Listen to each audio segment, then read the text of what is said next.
Yes hope you are doing well आज की हमारी वीडियो का टॉपिक है स्पाउस के रिलेटेड क्वेश्चंस जो इंटरव्यू में पूछे जाते हैं। यस, यूके में स्पाउस आपके साथ ट्रैवल कर सकते हैं और जब आप इंटरव्यू देते हैं तो आपको काफ़ी क्वेश्चन स्पाउस के रिलेटेड पूछे जाते हैं अगर आपके स्पाउस आपके साथ ट्रैवल करने वाले हैं। ठीक है, जो पहले सीधा क्वेश्चंस की बात करते हैं। जो फर्स्ट क्वेश्चन होता है वो यही पूछा जाता है कि is your spouse travelling with you, क्या आपका स्पाउस आपके साथ ट्रैवल कर रहा है। इसका दोनों ही आंसर हो सकते हैं, येस और नो। अगर एट ए टाइम आपके साथ कर रहा है तो बोलिए येस, और अगर नहीं कर रहा तो बोलिए नो। तो फिर वो पूछते हैं इफ़ येस तो वो उसका रीज़न पूछते हैं कि क्यों ट्रैवल कर रहा है। रीज़न के लिए आंसर में हम बोल सकते हैं कि मैं एक इमेच्योर पर्सन हूँ अभी, और मेरे स्पाउस एक मैच्योर पर्सन है, और मुझे यूके में इनिशियल सेटलमेंट के लिए मेरा स्पाउस मेरे साथ चाहिए जो मेरी हेल्प करे। उसके अलावा आप ये भी बोल सकते हो कि जैसे अभी पेंडेमिक का टाइम चल रहा है कोविड का, तो मुझे मेरी हेल्थ केयर के लिए या मेरी एजुकेशन की सपोर्ट के लिए एक पर्सन चाहिए, और मेरे स्पाउस से बेटर वो कोई नहीं हो सकता। तो इसलिए मेरे स्पाउस मेरे साथ मेरी इनिशियल सेटलमेंट के लिए ट्रैवल कर रहे हैं।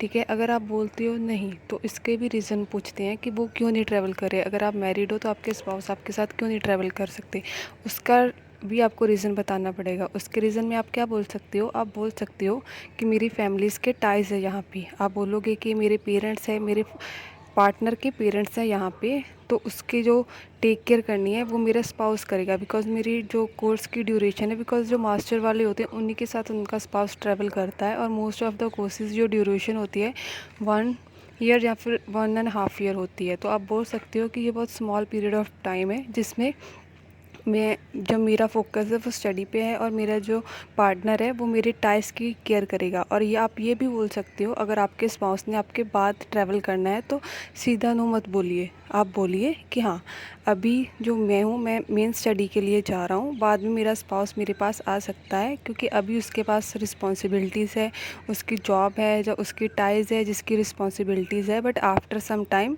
मेरा स्पाउस डेफिनेटली मेरे पास आएगा, क्योंकि वो भी देखना चाहेगा, क्योंकि ये वन टाइम अपॉर्चुनिटी है कि जब कहाँ पे जाके मैं स्टडी कर रहा हूँ, तो वो ऑब्वियसली देखना चाहेगा। और वैसे भी पेंडेमिक का टाइम अनसर्टन है, कभी भी कुछ भी हो सकता है, और मुझे कभी भी ज़रूरत पड़ सकती है उसकी।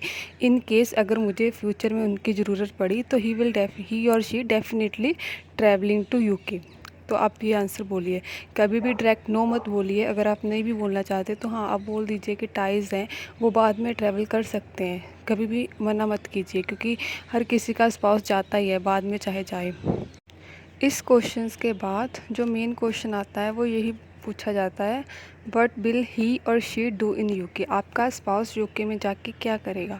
तो आप इसके लिए बोल सकते हो, अगर तो आपका हस्बैंड या आपकी वाइफ यहाँ पे जॉब कर रही है ना, तो आप बोलो कि हाँ, पेंडेमिक के टाइम में उन्होंने अपनी जॉब ऑनलाइन स्विच की थी। जैसे कि मोस्ट ऑफ द कोरोना के टाइम में सभी जॉब्स वर्क फ्रॉम होम चल रहा था, तो वो अगर यूके में भी जाएंगे तो अपना वो जो वर्क है वो ऑनलाइन शिफ्ट कर सकते हैं, सो दैट वो वहाँ पे रहते हुए भी अपनी सेम जॉब कंटिन्यू करेंगे एंड मेरी हेल्प करेंगे मेरी स्टडी में। ठीक है, आप कभी भी ये मत बोलिए कि वो वहाँ पे जाके मतलब कि एक अलग जॉब ज्वाइन करेंगे या जॉब को फाइंड करेंगे। हमेशा ये बोलिए कि हाँ, उनके पास जो उनका बिजनेस है जो भी वो कर रहे हैं, बोले कि वो उन्हीं को ही कंटिन्यू करेंगे, बिकॉज़ वो सम टाइम के लिए मेरे साथ जा रहे हैं इनिशियल सेटलमेंट के लिए।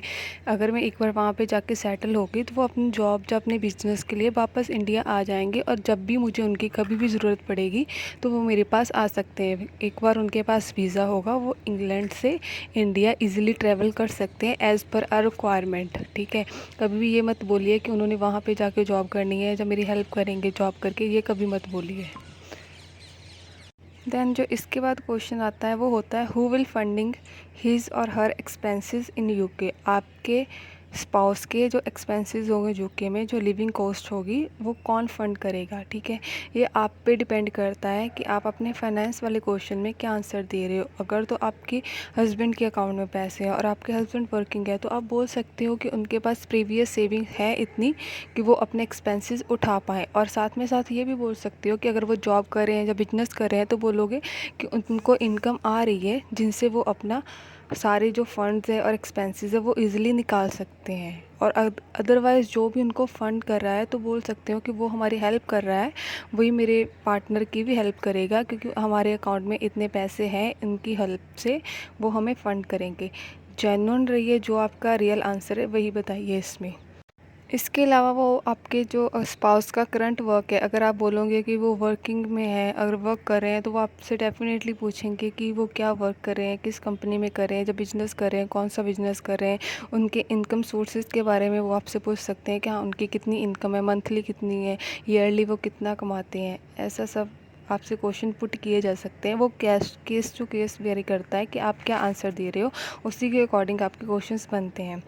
के अलावा सम कॉमन क्वेश्चंस हो सकते हैं। अगर आपकी न्यूली मैरिड हो तो वो डेफिनेटली आपसे पूछ सकते हैं कि आपकी मैरिज की डेट क्या है, या फिर वो आपके स्पाउस के रिलेटेड क्वेश्चन कभी भी पुट कर सकते हैं, लाइक कि आपके स्पाउस की डेट ऑफ बर्थ क्या है, या फिर उसके पेरेंट्स का क्या नेम है। ऐसे कुछ भी क्वेश्चन पूछ सकते हैं। तो आपको आपके पार्टनर के बारे में अच्छे से इन्फॉर्मेशन होनी चाहिए, हर चीज़ के बारे में, उनकी डेट ऑफ बर्थ, उनकी जो मेन क्वेश्चन है वो इंटरव्यूअर आपसे पूछता है आपके स्पाउस के रिलेटेड। इनमें कुछ भी डिफ़िकल्टी नहीं है, बस आपको देखना होता है कि आपका क्या आंसर है और आपकी प्रोफाइल के अकॉर्डिंग आपका क्या आंसर बनता है।